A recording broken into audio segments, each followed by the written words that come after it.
जहिले पनि मुलुकमा जब जोखिम आउँछ नि, अप्ठ्यारो स्थितिमा आउँछ नि, काङ्ग्रेस हजार चोट खान तयार छ के। राष्ट्रियताको सवालमा के यो कम्युनिस्ट काङ्ग्रेस होइन के। अब कसरी लड्नुहुन्छ सवालमा एज ए ह्युमन बिइङ म पनि इन्डिभिजुअल छु के। अब कसरी माटोको लागि म एक्लै लड्न पनि तयार कांग्रेस छु। नेपाली काङ्ग्रेस चट्टानी अडानको साथ चाहिँ ब्याक फोर्स भएर बस्छ के। भूमि फिर्ता लिनको लागि नेपाली काङ्ग्रेस चाहिँ चट्टानी अडानका साथ उभिया छ। खुसियालीको कुरै होइन नि, कहाँ भूमि फिर्ता ल्याछ? कागजमा नक्सा बनाउँदैमा खुसियाली बत्ती बाल्ने हो। क्वारेन्टाइन निर्माण पनि भ्रष्टाचार अनि बाख्राका खोर जस्ता क्वारेन्टाइन छन्। बाख्राका खोर जस्ता क्वारेन्टाइन सरकारको कमजोरी देखाएर कांग्रेस थपडी मारेर बसेको छ। थपडी भूमिमा वार्ता गर्नुको साटो नक्सा सार्वजनिक गर्ने, नेपाललाई नसोध्ने, अझ सडक पनि उद्घाटन गर्ने। कटक्क भने कुरै आउँदैन के। मैले अघि नै भनिहालेँ, हामी नयाँ इतिहास रच्दैछौँ। साले मात्रै सीमाको विवाद साम्य हुन्न, भूमि फिर्ता लिन सकिँदैन, कर्मचारी लेभलको वार्ताले हुन्न। चिनले उस्काएर नेपाल लाग्यो भन्ने कुरामा चाहिँ मलाई विश्वास। चिन्ताको कुरा बोल्ने हो भने त देवत्व गर्न हामीले फेरि गर्न थाल्यौँ भने त्यही अवस्था हुन्छ। प्रधानमन्त्रीले मैले प्रश्नै गर्छु, तपाईँले मिति टोक्नुहोस् भने मैले त भारतले नचाहेको हो नि त, बलमिचाइ गरे हो नि, हो नि त, हडपिया हो नि त। जगजगाउने काम गर्दा पनि उहाँले के भन्नुभयो भने त्यत्रा नेपाली ल्याउन कहाँ सकिन्छ, कहाँ छन् यहाँ क्वारेन्टाइन, कहाँ राख्ने हो, मैले निर्णय गरेर हुन्छ, सरकारले निर्णय गर्नुपर्छ पनि भन्नुभयो कि। मलाई थाहा छैन भनिदिनु प्रधानमन्त्रीले। प्रधानमन्त्रीले थाहा छैन भनेदेखि नगइकन कुर्सी भाँच्न त जानु भएन होला नि त। अहिलेको क्वारेन्टाइन के विश्व स्वास्थ्य सङ्गठनको मापदण्ड अनुसार छ, टेन्ट उडिरहेछ। ती चाहिँ यत्तिकै बिहेको पण्डाल जस्तोमा गएर पल्टिरहेछन् के। आज पनि त नक्सा जारी गर्दा पनि त भारतले स्वीकार गरेको छैन नि त। किनभने नक्सा जारी गर्यो, नक्साले हुँदैन, यो हाम्रै भूमि भनिरहेछ के। नेपालको भूमि अर्को देशलाई नसोधेर व्यापारिक नाकाको रूपमा प्रयोग गर्न त मिल्दैन नि। त्यसकारण हामीले त के भनिसक्यौँ भनेपछि सांसद विकास कोष छ नि, त्यो कोरोना कोषमा लगाउँ। तपाईँलाई हार्दिक स्वागत छ। हस्, धन्यवाद, नमस्कार। करिब 2 महिनाको लकडाउनको अवधि भयो। यो बिचमा हुन त संसदमा पनि तपाईँ देखिनुभयो, काहीँ अन्तर्वार्तामा पनि देखिनुभयो। तैपनि पहिलाको जस्तो क्रियाशील जीवन बनाउन सकिया छैन, महामारी छ। लकडाउन कसरी व्यतीत गर्दै हुनुहुन्छ? लामो लकडाउनमा, हामी 2 महिनाभन्दा लामो लकडाउनमा छौँ। कोरोनाले विश्वव्यापी रूपमै विश्व नै अक्रान्त भएको बेला अब हामी पनि अक्रान्तमै छौँ, अप्ठ्यारो परिस्थितिमै छौँ। त्यसैले गर्दा जसरी खुला रूपमा हामीले आफ्नो अभिव्यक्ति सङ्गठन मार्फत आफ्नो कार्यकर्ता भेटघाट, जनतालाई भेटघाट गरेर समय हाम्रो बित्थ्यो, त्योबाट चाहिँ हामी सामाजिक दूरीले गर्दा घरभित्र बन्द छौँ। केही समय प्रतिनिधि सभाको बैठक पनि चल्यो, प्री बजेट होइन, नीति तथा कार्यक्रममा छलफल गर्दा जनताको आवाजहरू, अब आउने बजेटहरू, अबको नीतिको प्राथमिकता बारेमा केही कुरा राख्ने मौका पायौँ। होइन भने यस्तै हामी भर्चुअल बैठक, जुम बैठकहरू मार्फत आफ्नो अभिव्यक्ति सार्वजनिक गर्ने, दिने कुरामा नै पढ्ने, लेख्ने, अध्ययन गर्ने, यस्तै कुरामा चाहिँ समय बितिरहेछ। यो त तपाईँको लकडाउन डायरी भयो। अब हामी समसामयिक राजनीतिक अवस्थामा प्रवेश गरौँ। सधैँभरि सत्तापक्षको उछितो काट्ने र सत्तापक्षले गरेका गल्ती, कमी, कमजोरीमाथि सदनमा औँला उठाउने नेपाली काङ्ग्रेस प्रमुख प्रतिपक्षको महिला सांसदको अग्रपङ्क्तिमा नै पर्नुहुन्थ्यो डाक्टर डिला सङ्ग्रौला। अब त सरकारले कम्तीमा आजसम्म कसैले नगरेको ऐतिहासिक काम गर्यो, जुन लिपुलेक, लिम्पियाधुरा, कालापानी आजसम्म नेपालको नक्सामा थिएन। प्रधानमन्त्री केपी शर्मा ओलीको नेतृत्वको मन्त्रीमण्डलले, अझ भनौँ प्रधानमन्त्री केपी ओलीको सरकारले नीति तथा कार्यक्रममा त्यो कुरा समावेश गर्यो। तर मान्छेहरूले भनिरहेको थिए समावेश मात्र हो, नक्सै सार्वजनिक गर्दैन भन्दै सरकारले ऐतिहासिक नक्सा सार्वजनिक गरिसकेपछि अब डिला सङ्ग्रौलाहरूको मुद्दा अलि कम भयो, अब सदनमा बोल्नुपर्ने अलि कम भयो। यो विषयमा त बोल्नुपर्ने भएन नि भन्ने त भएको छ नि। तपाईँलाई कस्तो लाग्छ? ऐतिहासिक हो का? एकदम राम्रो कुरा उठाउनु भयो। हामी बेग्लै खालको परिवेश, नयाँ इतिहास बनाउँदैछौँ के। नयाँ इतिहास एक्लै बन्दैन होइन। लिपुलेक, लिम्पियाधुरा, कालापानी नेपालको भूभाग हो, जुन 1816 को सुगौली सन्धिको धारा 5 ले स्पष्ट पारिसकेका छ। जब भारतले लिपुलेक, लिम्पियाधुरा, कालापानीलाई समेटेर 5-6 महिना अगाडि नक्सा सार्वजनिक गर्दादेखि नै नेपाली काङ्ग्रेस यसबारेमा स्पष्ट छ। हामीले बार सर्वपक्षीय बैठकमा पनि, अन्य हाम्रा निकायमा पनि, विज्ञप्ति मार्फत पनि, सदन मार्फत पनि यो भूमि नेपालको भूमि हो, नेपालको माटो, नेपालको अविभाज्य भूमिलाई वर्तमान नेतृत्व गरिरहेको सरकारले, स्वयं प्रधानमन्त्रीले कुटनीतिक राजनीतिक वार्ता मार्फत फिर्ता ल्याउनुपर्छ, नक्सा सार्वजनिक गर्नुपर्छ भनेर हाम्रो माग। यही मागलाई प्राथमिकता दिएर चारैतर्फ नेपाली जनताले राष्ट्रियताप्रति ओतप्रोत भएर यो फिर्ता लिनुपर्छ भनेर चर्को आन्दोलन पनि सडकमा, सदन पनि तात्यो, सडक पनि धेरै रूपमा एकदम जागरुक भएर सङ्घर्ष र आन्दोलनको रूप पनि लियो। त्यही रूपको सँगसँगै एउटा चाहिँ परिवेशमा सरकारले पनि एउटा बाध्यता पनि भयो, जसले नेतृत्व लिइरहेछ। त्यो नेतृत्वले आज नीति तथा कार्यक्रममा पनि लिपुलेक, लिम्पियाधुरा, कालापानीको बारेमा कूटनीतिक राजनीतिक वार्ता फिर्ता लिने र यो हाम्रो भूमि हो भनेको थियो। त्यही अनुसार चाहिँ आज नक्सा सार्वजनिक भएको छ। नक्सा सार्वजनिक सँगसँगै आज मात्रै फेरि निर्णय पनि भएको छ। अब हामीले योलाई प्रयोग गर्नको लागि हाम्रो संविधान त संशोधन गर्नु पर्यो। अब संविधान संशोधनको प्रक्रियामा पनि जाने भनेर निर्णय भएको छ। यो कुरा चाहिँ सुखद पक्ष हो, ऐतिहासिक पक्ष पनि हो। जनताले जित्या छन्। नेपाली काङ्ग्रेसले बिपी कोइरालाको पालादेखि राष्ट्रियता, राष्ट्रिय अखण्डता, राष्ट्रिय स्वाधीनताले चाहिँ आज जितेको छ। आज हामी साथमा छौँ। अन्य थुप्रै मुद्दाहरू छन् यो सरकारले जनताको पक्षमा नगरेका। ती मुद्दाहरूलाई थाती राखेर आज सबभन्दा पहिलो आवश्यकता भनेको नेपालको राष्ट्रिय अखण्डता र नेपालको स्वाधीनता र नेपाली माटोको रक्षा गर्ने हो। त्यसको लागि सार्थक कूटनीतिक र राजनीतिक वार्ता मार्फत चाहिँ यो भूमि फिर्ता लिनुपर्छ भन्ने जुन अडिग थियो हाम्रो अडान, त्यो अडान छ। आज हामी सरकारको साथमा छौँ। सरकारको नेतृत्व सम्माननीय प्रधानमन्त्रीले लिनुभएको छ। त्यसकारण सबै एउटै ढुङ्गामा छ। ल ठिक छ, यसमा तपाईँहरूको समर्थन छ, तर भित्र मन कटक्क त खाएको होला काङ्ग्रेसको। किनभने नि होइन, कटक्क भने कुरै आउँदैन क्या। मैले अघि नै भनिहालेँ, हामी नयाँ इतिहास रच्दैछौँ, हामी नयाँ परिवेशमा छौँ, हामी नयाँ लडाइँ लड्दैछौँ।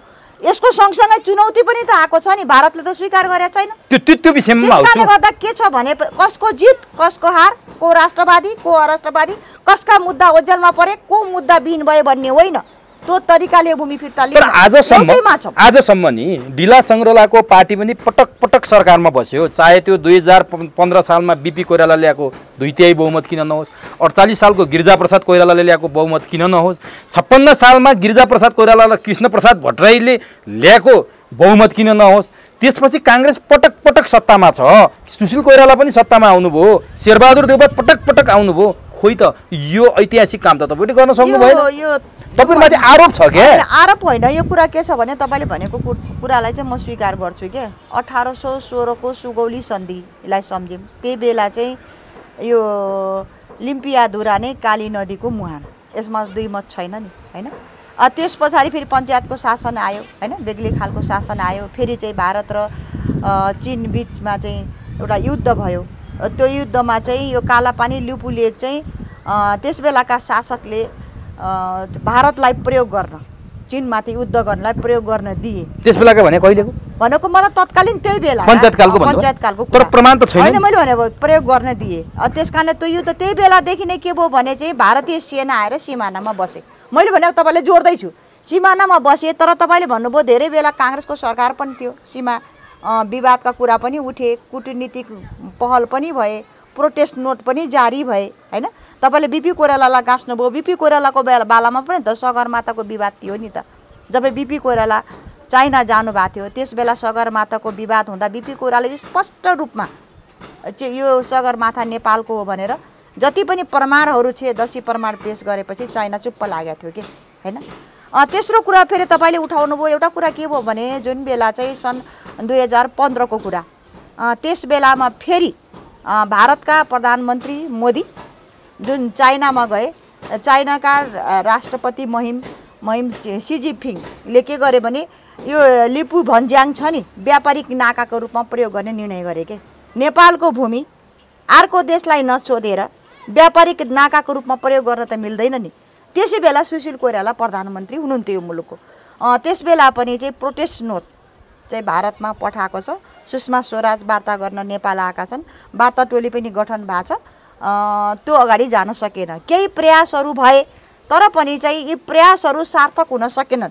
आज मिद्दा के भयो भने पछाडि अस्ति पनि त कूटनीतिक नोट यहाँबाट फुटनोट जाने, उहाँबाट फुटनोट आउने, यतिमै सीमित भयो।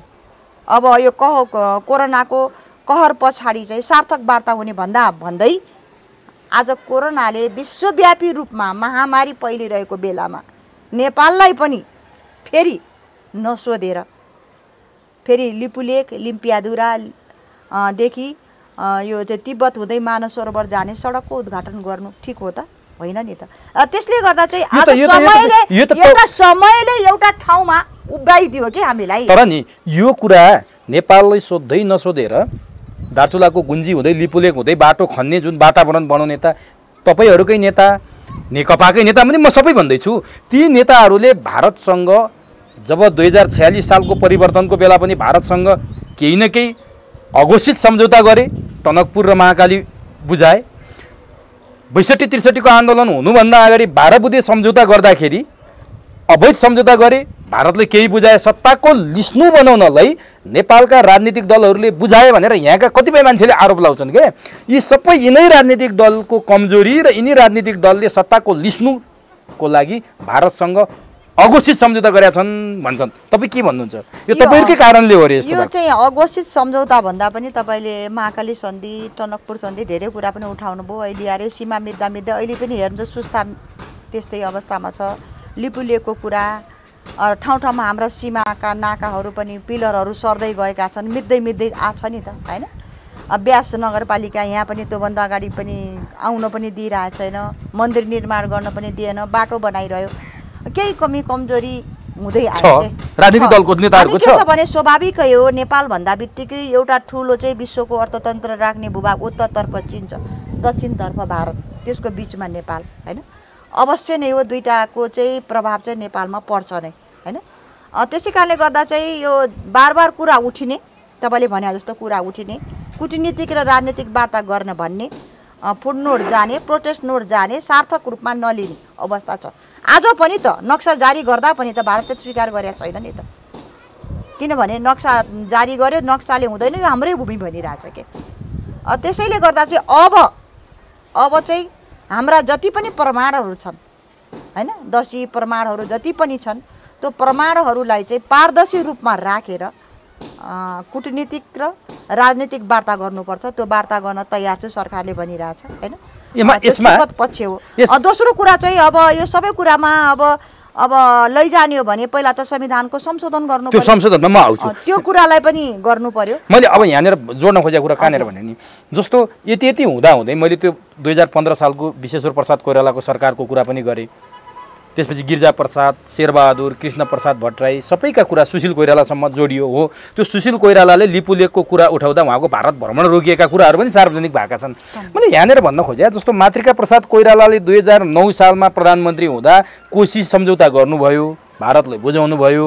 त्यति मात्रै होइन, उहाँले भारतको 18वटा नेपालको 18वटा ठाउँमा भारतको चेकपोस्ट राख्न चाहिँ अनुमति दिनुभयो, जुन अरू 17वटा राजा महेन्द्रले हटाए। अन्तिम चेकपोस्ट चाहिँ कालापानी हो भनेर आइरहेको छ कि कुरो। भनेपछि त बिपी कोइरालाले 15 सालमा गण्डक सम्झौता गर्ने, मातृका प्रसाद कोइरालाले 9 सालमा कोशी सम्झौता गर्ने, गिरिजा प्रसाद कोइरालाले टनकपुर सम्झौता गर्ने, शेरबहादुर देउवाले महाकाली सम्झौता गर्ने, अनि जनताले काङ्ग्रेसलाई कसरी राष्ट्रवादी देख्ने सबै बुझायो काङ्ग्रेसले भन्दाखेरि चाहिँ तपाईँले उत्तर दिने ठाउँ त छैन नि त दिलाजी। त्यो उत्तर दिने ठाउँ होइन के। अब यो तपाईँले गण्डक सम्झौता होइन, अनि आइरहेको छ यसरी सम्झौता, महाकाली सम्झौता, टनकपुरको सबै कुरा ल्याउनु भयो नि अहिलेसम्मको। यो सम्झौता सबै काङ्ग्रेसले बुझा होइन कि। आजसम्म चाहिँ मुलुकको अखण्डता, राष्ट्रियता, स्वाधीनताको लागि लड्ने पार्टी पनि काङ्ग्रेस हो होइन। आजसम्म यो वातावरण जुन बनिरहेछ नि, यो वातावरण बन्ने कारणमा चाहिँ हामीले साथ नदिएको भए त यो अवस्थामा आउने थिएन।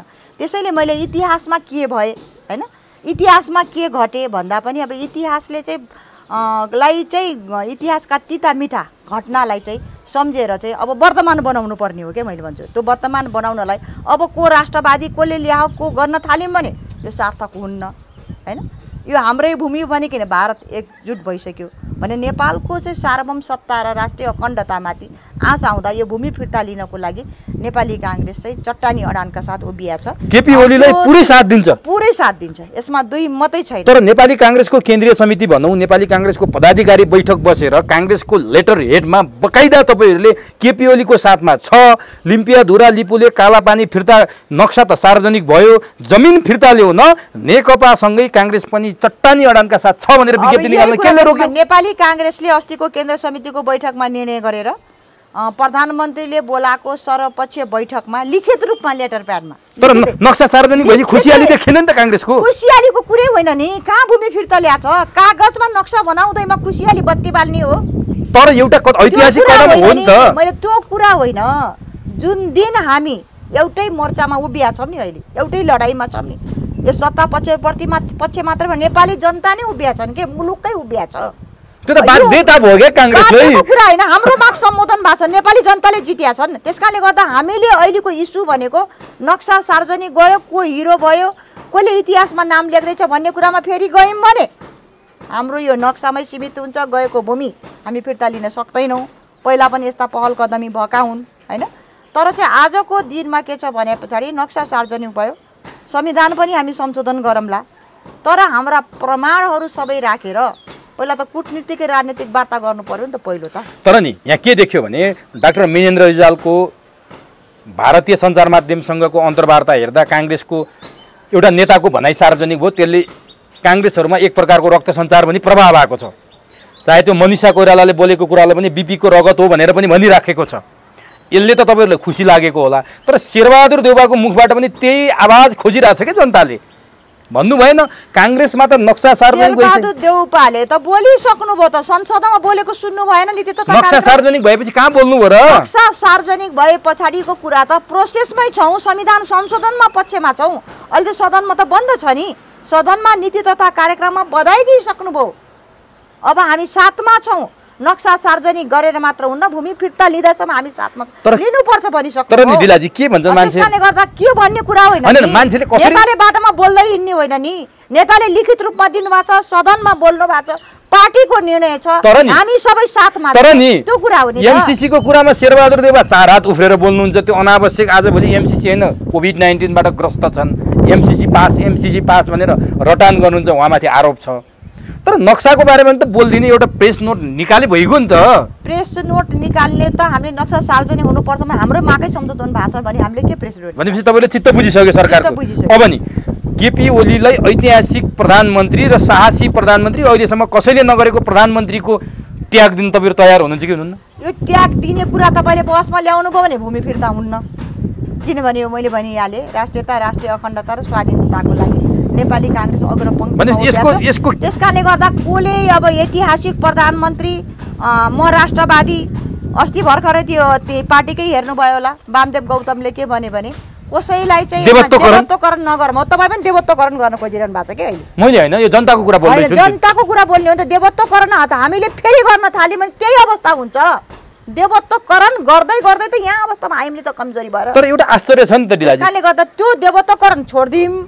सरकारको नेतृत्व सम्मान्य प्रधानमन्त्रीले लिनु भएको छ, सबै हाम्रो नेता त प्रधानमन्त्री हो यो सन्दर्भमा। तर केही दिन अगाडि उहाँको अन्तर्गतको माननीय प्रतिनिधि सभाको हो। तर केही दिन अगाडि मूल त्यो धारणा हो केपी ओलीले के भन्नु भएको थियो, दल साथमा छ भनेको छ नि त हामीले। त्यही सदनमा केपी ओलीले के भन्नुभयो भने मलाई थाहा थिएन, कहाँ मलाई रिपोर्टिङै होइन, बाटै खुलेको छैन, सडकमा उफ्रेर हुन्छ, यो त कुटनीतिक पहल गर्नुपर्छ भनिराख्नु भएको थियो। तर कुटनीतिक पहल नगरेर उहाँले 81 नक्सा सार्वजनिक गर्नुको पछाडि कुनै रहस्य छ भन्छन् क्या मान्छेले। त्यो चाहिँ के होला? 3-4 पछि तपाईँले एकदम राम्रो कुरा सोध्नुभयो। जब चाहिँ यो मानस सरोवर जाने सडक उद्घाटन भइसके पछाडि नेपालको राजनीतिमा नयाँ चाहिँ खलबली आयो के होइन। अब कोरोना पछाडि वार्ता होला होइन, यो अवस्था छ, मान्छेको जीवनको सुरक्षा छैन, आतङ्क मचिरा बेलामा सहकार्य र समझदारीको वातावरण हो, कुरा पनि त भइरहेको थियो नि। यस्तो भइसके पछाडि सरकारले एकदम ठुलो प्रेसर भयो। यो प्रेसर मात्र होइन, हामीले पनि वक्तव्य पनि जारी भयो।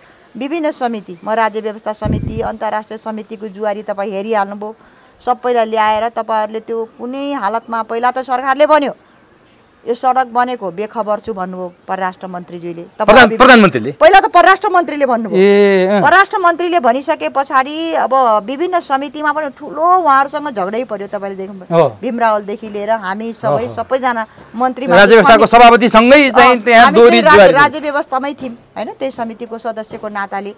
त्यस पछाडि चारैतर्फ चाहिँ आन्दोलन पनि हुन थाल्यो। पछि परराष्ट्र मन्त्रीले रोस्टममा आएर बोल्नुभयो क्या। बोलिसकेपछि उहाँले के भन्नुभयो भने हामीलाई थाहा नभएको कुरा होइन होइन, थाहा थियो, तर हामी चाहन्थ्यौँ अहिले यो उद्घाटन गर्नुभन्दा अगाडि नै कूटनीतिक वार्ता हुन्छ भन्ने हामी आशामा थियौँ थाहा थियो भनेर भन्नुभयो। त्यस पछाडि फेरि उहाँहरूकै नै सचिवालयको बैठक बस्यो। सचिवालयको बैठक हुँदा पनि त उहाँकै मान्छे नेताहरू पनि प्रधानमन्त्रीमाथि खन्ने, प्रधानमन्त्रीको अभिव्यक्ति सुन्नुभयो नि, मलाई थाहै दिएन। सडक बन्न लागेको थाहै दिएन। सडक त महिनौँ वर्षौँ अगाडि बनिरहेछ नि त, सडक त अहिले तत्काल बन्या होइन नि त, होइन। एउटा प्रेसर, एउटा वातावरण पनि क्रिएट भयो। सरकारले नीति तथा कार्यक्रममा पनि ल्यायो, त्यसलाई हामीले पनि स्वागत गऱ्यौँ।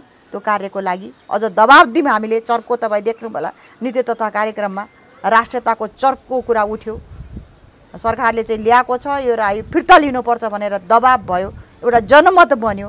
सरकारलाई पनि त साथ चाहियो नि त, होइन। यत्रो लडाइँ लड्छ, त्यस कारणले त्यो लडाइँको आधारमा हामी सबैको तागतको केन्द्रबिन्दु पुञ्जको रूपमा चाहिँ आज एउटा नक्सा आछ। यो सकारात्मक हो, स्वागतयोग्य कुरा हो। नक्साले मात्रै सीमाको विवाद साम्य हुन्न, भूमि फिर्ता लिन सकिँदैन।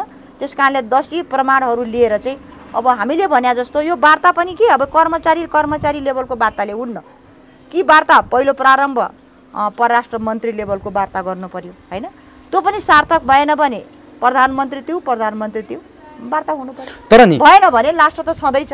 हामीले राज्य व्यवस्थामा पनि दिएकै छौँ, केही सिप कुरा भएन भने बल्ल अन्तर्राष्ट्रियकरण गर्नुपर्छ त हामीले भने। तर नि हजुर प्रधानमन्त्री 81 युटर्न किन हुनुभयो जो थाहा पनि थिएन उहाँलाई, जो उहाँ सडकमा उफ्रेर कहाँ हुन्छ म कुटनीतिक पहल गर्छु भन्दै एउटा प्रेस नोट बोलाएर चाहिँ राजदूतलाई दिनुभयो। त्यही पनि राजदूतले उहाँले दिनुभयो होइन, हामीले दिए हो भनेर खण्डन गरिदिए। प्रधानमन्त्री 81 यो नक्सा सार्वजनिक गर्नेमा कहीँ कतै कसैको प्रेसरबाट आउनुभयो कि भनेर पनि आकलन गर्छन् के, त्यो केही छ तपाईँलाई त्यस्तो? प्रेसर त म बुझ्दिनँ। हेर्नुहोस्, भारतीय मिडिया च्यानलले आरोप लगाएको पनि देख्नुभयो, उत्तरतर्फ सङ्केत गरे, होइन। अब हाम्रो माग काङ्ग्रेसको के छ भने तपाईँलाई स्पष्ट भन्छु। पहिला चाहिँ हाम्रो माग चाहिँ यो लिपुलेख काला पनि लिम्पियाधुरा नेपालको भूमि हो, होइन। सबभन्दा पहिला सरकारलाई नक्सा सार्वजनिक गर भनेको थियौँ कि। दोस्रो हाम्रो माग के थियो भने यो भूमि फिर्ता लिनको लागि चाहिँ भारतसँग कूटनीतिक र राजनीतिक वार्ता गर भनेको थियौँ। यो वार्ता गर्दा पनि हामीले त्रिपक्षीय वार्ता हुनु पर्यो भनेको थियौँ। यसको त्रिपक्षीय वार्ताको मूल कारण के हो भने पछाडि चाहिँ सन् 2015 को कुरा, जुन बेला चाहिँ लिपु भन्ज्याङलाई प्रयोग गर्नलाई चाइना र भारतले नेपाललाई नसोधिकन व्यापारिक मार्ग खोले नि त। अहिले त मानव सरोवर जाने पनि त चाइना तिब्बत जाने बाटो हो नि त। त्यस कारणले गर्दा यो समस्याको चाहिँ चीन पनि केही रूपमा चाहिँ सामेल भएको हुनाले तीनटै पक्षलाई राखेर सार्थक निर्णायक परिणाममुखी वार्ताको लागि चाहिँ चीन पनि हुनुपर्छ भने त्रिपक्षीय वार्ता भन्ने केन्द्रीय नीति तथा मलाई यो वार्ता हामीले माग गरे हो। अब चाहिँ चीनले उस्काएर नेपाल लाग्यो भन्ने कुरामा चाहिँ मलाई विश्वास छ। जस्तो केन्द्रीय नीति तथा अनुसन्धान प्रतिष्ठानको हिजो तपाईँहरूको बैठक बसेछ, भर्चुअल बैठक विमलेन्द्र निधिको अध्यक्षतामा, उहाँले पनि त्रिपक्षीय वार्ता भनेर जोड दिनुभयो। यो यसरी छिमेकी काङ्ग्रेसको निर्णय हो, त्यही त। अब नि त्रिपक्षीय वार्ता त भन्नुभयो, सरकारले नक्सा सार्वजनिक गरिसक्यो, भारतले विज्ञप्ति निकालेर हाम्रो भूमि नेपालले आफ्नो नक्सामा राखेर सार्वजनिक गर्यो भनेर उता आपत्ति जनाइसक्यो। भारतका मिडियाहरू एकरो भएर बर्सिरहेछन्, खन्निरहेछन्। अब यो कहाँनिर तपाईँ वार्ताको सम्भावना देख्नुहुन्छ? भारतले त अब यो तरिकाले प्रधानमन्त्री ओलीले भारतप्रति सदनमा व्यक्त गरेको अभिव्यक्ति यो सबै हेर्दाखेरि त वार्ता झन् बिग्रेर झन्झन टाढा भएको अवस्था देखिन्छ। यो झन्झन बिग्रिँदै झन्झन टाढा हुँदै गयो भने भोलि आइपर्ने समस्या, भोलि कुनै दुर्घटना भयो भने, हिजो 72 सालको जस्तै नाकाबन्दी भइदियो भने, अथवा भारतले यत्तिकै सहेर बस्ला जस्तो लाग्छ कि भारतले खर्रप्प जमिन फिर्ता दिइहाल्ला जस्तो लाग्छ कि के लाग्छ तपाईँलाई? यो एकदम राम्रो कुरा, जिज्ञासा तपाईँले भने जस्तो सबै खालका 2-3टा पक्षको जिज्ञासा पनि उठिरहेछ। तत्कालै भारतले यसको खण्डन गरिसक्यो। हाम्रो भूमिलाई राखेर नेपालले नक्सा सार्वजनिक गर्यो, जुन कुरा भारतलाई मान्य छैन भनेर मिडिया मार्फत चाहिँ प्रवक्ता मार्फत आइरहेछन् नि बाहिर, होइन, आइरहेछन्। एक प्रकारको भारत र नेपालभित्रको यही कुराले गर्दा चाहिँ तपाईँले भने जस्तो कूटनीतिक सम्बन्ध जुन छ नि त्यो बिग्रिने, दरारमा आउने, चिसिने, केही बिग्रिने हो कि भन्ने आशंका जो नेपालको राजनीति वृत्तमा उठ्या छ, त्यो स्वाभाविक हो जस्तो मलाई लाग्छ कि। किनभने अब त्यस बेला पनि त नेपालले जब चाहिँ प्रोटेस्ट यो चाहिँ यहाँबाट चाहिँ फुटनोट पठाएपछि त्यसै बेला वार्ता गर्न त सकिन्थ्यो नि त। भारतले नचाहेको हो नि त, बलमिचाइ गरे हो नि, हो नि त, हडपिया हो नि त, जानी यो। किनभने यो अहिले होइन, यो जो 1816 को सुगौली सन्धि पछाडिका बार जुन कूटनीतिक वार्तामा पनि यो भूमि विवादित छ भनेर भारतले स्वीकार गरेको कुरा हो कि होइन? भारतले स्वीकार गरेको छ नि त, विवादित छ, यो चाहिँ विवादित भूमि हो, कूटनीतिक र राजनीतिक वार्ताद्वारा समस्या समाधान गर्नुपर्छ भनेर योभन्दा अगाडिका भारतका प्रधानमन्त्रीले, नेपालका पनि अगाडिका प्रधानमन्त्रीले गरेको कूटनीतिक वार्तामा पनि यो विवादित भूमि भनेर प्रमाणित त भइसकेको थियो। त विवादित भूमिमाथि वार्ता गर्नुको साटो नक्सा सार्वजनिक गर्ने, नेपाललाई नसोध्ने, अझ सडक पनि उद्घाटन गर्ने भनेपछि के हो त? अनि तर तपाईँको त्यस कारणले गर्दा मान्छे यो राष्ट्रियताको सवालमा के यो कम्युनिस्ट काङ्ग्रेस होइन के, अब कसरी लड्नुहुन्छ सवालमा एज ए ह्युमन बिइङ म पनि इन्डिभिजुअल छु के।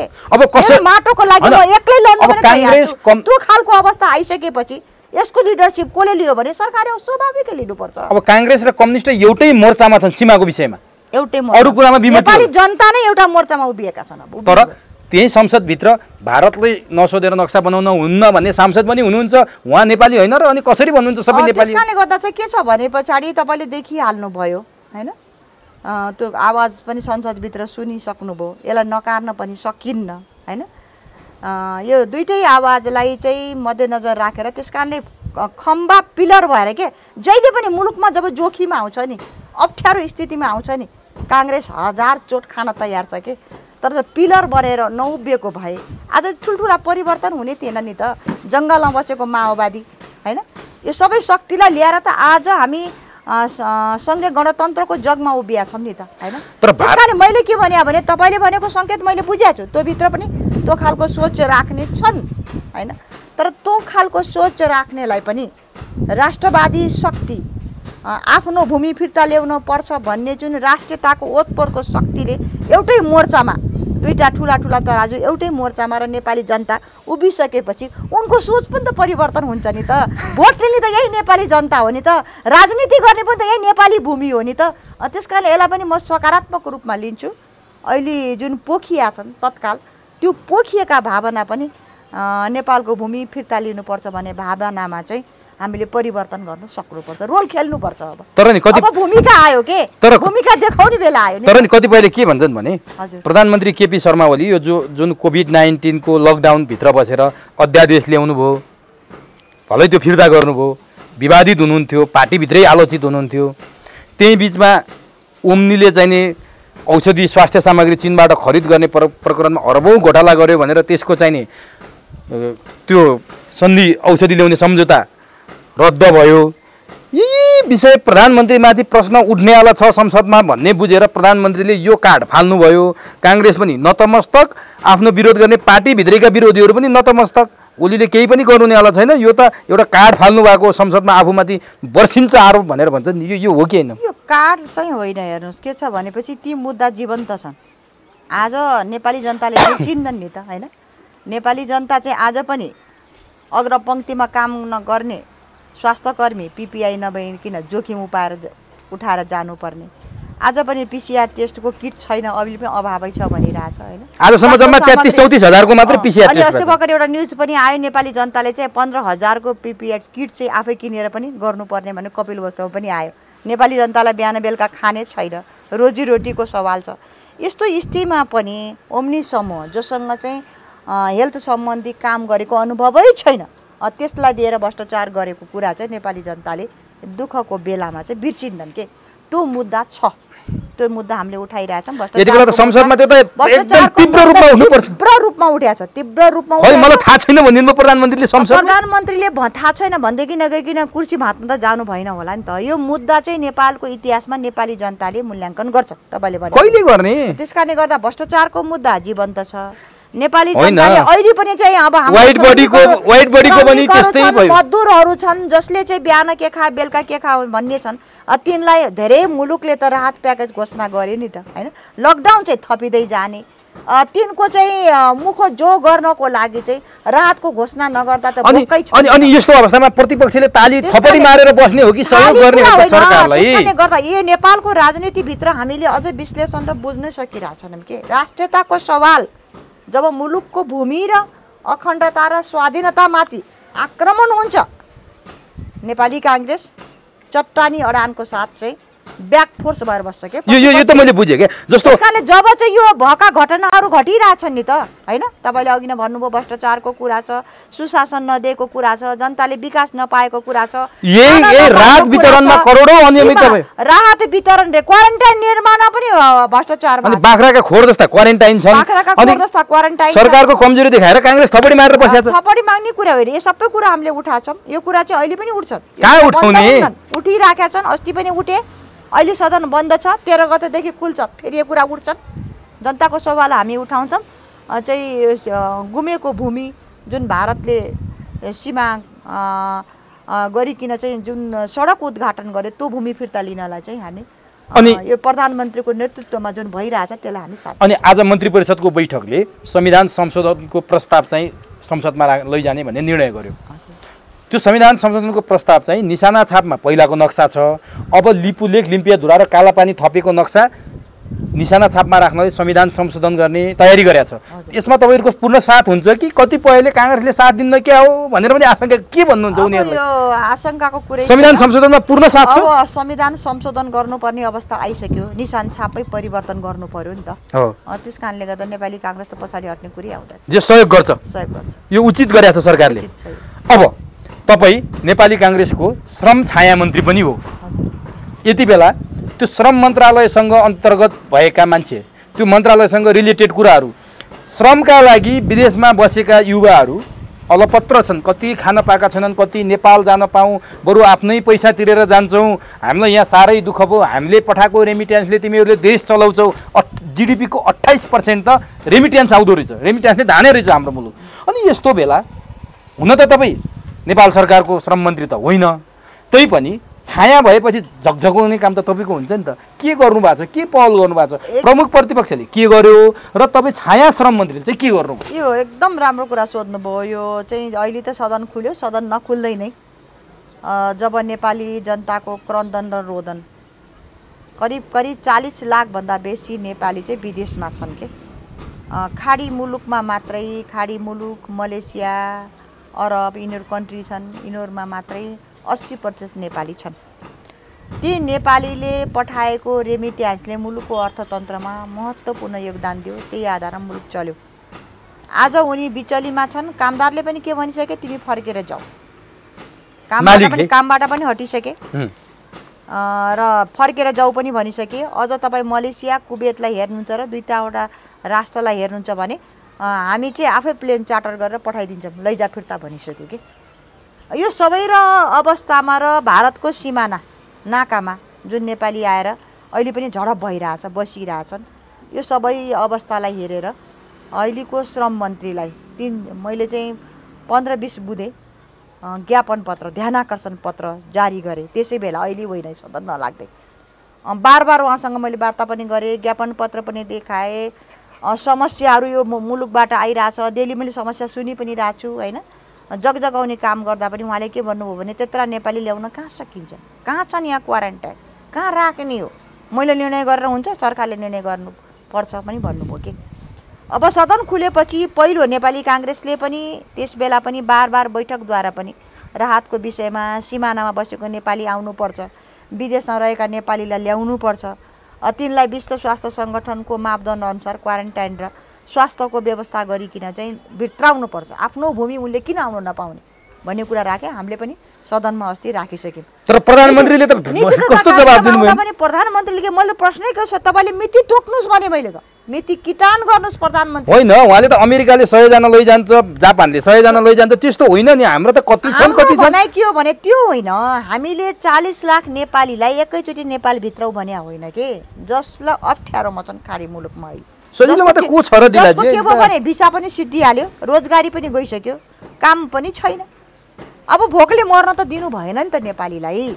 तिनलाई प्राथमिकता तोकौँ, पहिलो तो गरौँ, त्यसो दोस्रो तेस्रो 3-4 चरण गरौँ। पहिलो सुरुवाती त गरौँ अप्ठ्यारोमा परिरहेकालाई। र तिनलाई अब कहाँ राख्ने भने क्वारेन्टाइनको गर्नको लागि के छ भने अन्य मुलुकमा पनि जुन के छ भने अहिले चाहिँ होटल छन्, लज छन्, विश्वविद्यालय छन्, क्याम्पस छन्, स्कुलहरू छन्, सङ्घ संस्था छन्, के का लागि हुन्? अप्ठ्यारो पर्या बेला त हो नि त। अहिलेको क्वारेन्टाइन के विश्व स्वास्थ्य सङ्गठनको मापदण्ड अनुसार छ, टेन्ट उडिरहेछ, ती चाहिँ यत्तिकै बिहेको पण्डाल जस्तोमा गएर पल्टिरहेछन् के यस्तो अवस्थामा छ। त्यस कारणले यो सबैलाई प्रयोग गरौँ, कसले दिँदैन। तर सरकारले त सरकारको त ध्यान आकर्षणै भएन। अनि सरकार के छ भने यो ल्याउन नसक्ने, बनाउन नसक्ने सरकार यो प्रति चाहिँ गम्भीर र संवेदनशील छैन के। तर तपाईहरुले यसरी जिम्मेवार छैन, यिनीहरूले ढाल बनाएर राजनीति गर्दै हुनुहुन्छ भन्छन् क्या। तपाईहरु सरकारमा भएको भए पनि हुने यही नै थियो। अहिले तपाईहरुले चाहिँ किन यसरी सरकारप्रति चाहिँ मरिहत्ते गरेर सरकारलाई चाहिँ आलोचना गर्नुहुन्छ? गलत कुराको र गलत भनाइ चाहिँ आज नेपाली जनताले चाहिँ सबैले भनिसके चाहिँ हामीले गलत गर्यौं हैन। यो सरकार चाहिँ स्थिर र स्थायित्वको नाममा हामीले भोट पनि दियौं। सबैजनाले मसँग कुरा पनि गर्नुहुन्छ, विदेशबाट फोन पनि आउँछ मलाई थुप्रै। आज चाहिँ अब हामी चाहिँ रोग होइन, अब हामी चाहिँ भोकले मर्न आँट्यौं भनेका छन् कि। खाडी मुलुकमा भन्नुहुन्छ भने मरेको 100 भन्दा धेरै सब छ अझ। तिनलाई पनि ल्याएर दाह संस्कार गर्ने कुरा पनि उठाइरहेछन्। अनि हेर्नुपछि अब सरकारले चाहिँ तयारी नै गरेका छैन। त्यो पछाडि आइसकेको जमातलाई पनि त पोस्ट कोरोना तिनले आएर रोजगारी पनि त दिनुपर्ने छ नि। त्यो कुरा पनि अब डरलाग्दो अहिले यस्तो अवस्था छ। भोलि कोरोनाको महामारी पछिको अर्थतन्त्र कति डरलाग्दो होला। आजको मितिमा भन्नुहुन्छ भने विदेशबाट आउने रेमिटेन्स 56%ले घटिसक्यो। पहिलो महिनाको तुलनामा अहिले 56%ले घट्यो। अब अर्को महिना झन् घट्छ। ती ल्याइएका मान्छेको रोजगारी गुमिसक्यो। ती यहाँ कम्तीमा 10-20 लाख मान्छे आउनेवाला छन्। ती मान्छेलाई रोजगारी के दिने, तिनलाई कसरी चाहिने, तिनको व्यवस्थापन गर्ने सरकारको मात्रै मुख ताक्ने कि सबैभन्दा पुरानो र जेठो पार्टी भनिएको नेपाली कांग्रेस भोलि वैकल्पिक शक्ति, भोलि सरकारमा आउनु पनि छ, भोट माग्नु पनि छ, केही गर्नु पर्दैन। सरकारको लागि खाली दन्तबजान गरेर बस्ने। तपाईले देखिनु भएन होला जब सरकार अहिले पनि चाहिँ आफ्नो गुटबन्डी र सत्ताको कुर्सीको लडाईमा हुँदै गर्दा नेपाली कांग्रेसले यहाँ सबै अर्थविज्ञहरूलाई कोरोना पोस्ट कोरोना रामशरण महतको नेतृत्वमा गर्यो। त्यो हैन, शेरबहादुर देउपाको नेतृत्वमा 3 चरण भइसक्यो। अहिले चाहिँ विभागै दिइसक्यो के हेर्नलाई, गठन भइसक्यो। अनि के आयो त खै त्यहाँको नतिजा? त्यसकारणले गर्दा हामीले के गर्यौं, पोस्ट कोरोना पछाडीको चाहिँ हाम्रो चाहिँ तल गिरेको जुन उद्योग धन्दालाई माथि कसरी उठाउने, पर्यटनलाई कसरी माथि उठाउने हैन, प्रत्यक्ष असर चाहिँ अब यातायात पनि पर्या त त्यसलाई कसरी माथि ल्याउने। दोस्रो चाहिँ अहिले रोजगारी दिने हो भने पहिलो आधार त कृषि हो नि त। कृषिमा चाहिँ आधुनिकीकरण कसरी गर्ने, व्यवसाय कसरी गर्ने, त्यो कृषिलाई चाहिँ आत्मनिर्भर खालको कृषि कसरी बनाउने भनिकिन पोस्ट कोरोनाको छलफल गरेर प्याकेजको रूपमा पनि अब चाहिँ एउटा चाहिँ त्यो मात्रै होइन, तपाईले व्यवसायको समूह पनि बनाइसक्यो। अब राहत र त्यस्ता खालका मान्छे आयो भने सहयोग पनि गर्नु पर्यो हैन। कहिले सार्वजनिक हुन्छ? त्यसकारणले यो सबै कुरा चाहिँ नेपाली कांग्रेस फेज बाई हामीले तयारी गरिरहेछौँ। सरकारले त अहिले नीति तथा कार्यक्रमहरू ल्याएको मात्रै हो। अहिले पनि यसको बारेमा चाहिँ छलफल पनि गरेको छैन के भने सरकारको मलाई लाग्छ। तर सरकारले नीति तथा कार्यक्रममा कोरोना मुक्त नेपाल बनाउने, भाँजो जमिन राख्न नपाइने हैन, भोकै कोही मर्दैन, सडकमा कोही रहदैन, त्यस्ता राम्रो मात्रै ल्याए। कोरोना प्रति त सरकार चाहिँ जिम्मेवारै देखिएन के। सरकारले के गर्यो भने अहिले नीति तथा कार्यक्रम आयो नि, भर्खर पास पनि भएको छ। त्यो के गर्यो भने हरेक मन्त्रालयले जुन बजेट बनाउँछन् नि परम्परागत रूपमा, त्यो बनाएको बजेटमा कोरोनाको एउटा टपिक लगाएर चाहिँ राखिदियो के। त्यति हो। परिस्थिति परिवर्तन भयो हैन। परिस्थिति त हामी पहिलाको परिस्थितिमा छैनौं नि त। अहिलेको अर्थतन्त्रको धराशयी भइसक्यो।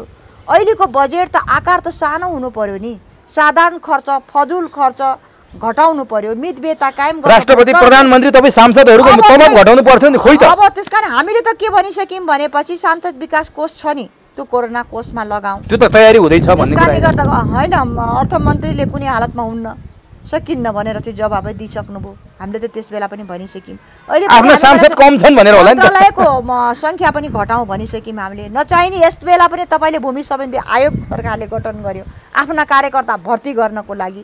अहिले पनि रोजगारकै लागि प्रधानमन्त्री रोजगार कार्यक्रम, प्रधानमन्त्री कृषि आधुनिकीकरण कार्यक्रम, राष्ट्रपति महिला उत्थान कार्यक्रम भनेर ल्याछ के। त्यो बेला त्यो कार्यक्रम प्रधानमन्त्री रोजगार कार्यक्रम नाली सफा गर्न, घर झाडु लगाउन मात्रै उपयोग भयो नि त, सार्थक भएन के। त्यसकारण नचाहिने कार्यक्रम सार्थक भएन। प्रमुख प्रतिपक्षले आवाज उठाउन सकेन अनि सरकारले यस्तो यस्तो काम गर्यो। बजेटको आकार घटाम भनिम हामीले, त्यो भन्दा डबल 3 घण्टा लाएर हामीलाई पनि एउटा चाहिँ के भन्छ दन्ते कथा जस्तो सुन्या जस्तो पट्यार लाग्दो दस्तावेज सरकारले के। तपाईहरुको नि कमजोरी हो भन्छ के। प्रमुख प्रतिपक्ष जुझारु हुन सकेन, प्रमुख प्रतिपक्ष सुत्या छ, कुनै आवाज उठाउन सक्दैन, सरकारले जे मन पर्छ त्यही गरेछ भन्छन् के। भन्दैन, नेपाली जनताले बुझिसके के। नेपाली जनताले पहिला त्यही भनेको थिए हैन। त्यसकारणले गर्दा अहिले प्रमुख प्रतिपक्षले नै सबै कुराको छलफलमा प्रमुख प्रतिपक्ष जुट्या छ। सदनमा हामीले चर्को आवाज उठाएका छौँ, जम्पाली जनताको आवाजलाई पनि सम्बोधन गरेका छौँ। अब हामीले उठाएको आवाजहरू जनसवालको जनजीविकाको मुद्दाहरू, अहिलेको अप्ठ्यारो परिस्थिति, कोरोनामा पनि अहिले पनि तपाईँले देखिहाल्नुभयो होइन। PCR टेस्टको दायरा बढाउनै सकेका छैन, कन्ट्र्याक्ट ट्रेसिङ गर्नै सकेका छैन। अहिले क्वारेन्टाइनको अवस्था त्यस्तै छ, अस्पतालको अवस्था त्यस्तै छ। अहिले पनि अग्रपङ्क्तिमा काम गर्ने स्वास्थ्यकर्मी डाक्टरहरूको लागि चाहिँ उनको सुरक्षाको अवस्था छैन। यो सबै समस्याहरू चाहिँ बुझ्दै नबुझे जस्तो लाग्छ क्या सरकारको हेर्ने भने। अब ठिक छ, म अन्तिममा छु। त्यसकारणले गर्दा त्यो कुरा चाहिँ अहिले पनि हामीले खबरदारी गरिरहेछौँ। केवल राष्ट्रियताको सवालमा चाहिँ यो भूमि फिर्ता लिनको लागि सबै एउटै ठाउँमा नउभिकन नेपाली काङ्ग्रेस नउभिँदै गर्दा फेरि भूमि फिर्ता हुन्न भनेर त्यो जगमा चाहिँ हामी सँगै। ल, म अन्तिममा छु। यस्तो यस्तो भइरहेछ, कोभिड-19बाट आक्रान्त छौँ, सबै तर्सित छौँ, हामी सबै तर्सित छौँ। सिमाना फिर्ता ल्याउनु पर्ने बेला छ, अहिले सीमाको लागि लड्नुपर्ने बेला छ। तपाईँको सभापति एमसीसीको राग अलापेर बस्नु भएको छ, जो राष्ट्रघाती छ भनिन्छ। यो बारम्बार शेरबहादुर देउवाले एमसीसी किन बोल्नुहुन्छ भनेर सर्वत्र आलोचना छ क्या। समाचार त हेर्नुहुन्छ होला, कमेन्टहरू पनि हेर्नुहुन्छ होला, त्यो किन त्यसरी अलापिरहनु भएको छ? यो अब धेरै कुरा त हजुर शेरबहादुर देउवालाई नै सोध्नु होला। तर तपाईँ पनि त जिम्मेवार नेता हुनाले हामी पनि जिम्मेवार छौँ। र एमसीसी जुन नेपाली काङ्ग्रेसको सरकारको पालामा आएको हो होइन, ट्रान्समिटेड लाइन र कनेक्टिभिटी, रोड कनेक्टिभिटी, यो चाहिँ कुनै ऋण पनि होइन, ग्रान्ट हो, अनुदान हो। आज चाहिँ चारैतर्फ चाहिँ हाम्रा संरचनाहरू ध्वस्त भएका छन् होइन। यस बेला त्यो ल्याएर हामीले काम गर्न सकिन्छ भन्ने सोचका साथ हाम्रो पार्टी सभापतिले एमसीसी पारित गर्नुपर्छ भन्नुभएको छ। प्रधानमन्त्रीले पनि त्यो पारित गर्नुपर्छ भनिरहनु भएको छ। त्यस कारणले पारित गर्ने नगर्ने के हुने भन्ने कुरामा सदनभित्र चाहिँ यो प्रस्ताव आउला, त्यसै बेला छलफल होला। केही धारा उपधारा जुन छन् तपाईँले भने जस्तो केही संशोधन गर्नुपर्छ कि त्यसै लानुपर्छ कि के गर्छ भन्ने कुरा चाहिँ सदनभित्रको बहस पाउनेछ। त्यति कुरा चाहिँ मलाई लाग्छ। हस्, अत्यन्त व्यस्तताको बावजुद भनौँ अथवा डरको बावजुद भनौँ, घरमा लकडाउन भइरहेको बेला भनौँ, अत्यन्त व्यस्तता भन्ने हाम्रो थेगो नै भइसक्यो। तर घरमा लकडाउन हुँदाहुँदै बन्दाबन्दीमा बसेको बेला यो अप्ठ्यारो परिस्थितिमा पनि हामीलाई समय दिनुभयो, यसको लागि तपाईँलाई हार्दिक धन्यवाद। अप्ठ्यारोको परिस्थितिमा पनि मेरा विचारहरू सम्प्रेषण गर्ने मौका दिनुभयो, तपाईँलाई आभार प्रकट गर्छु। धन्यवाद।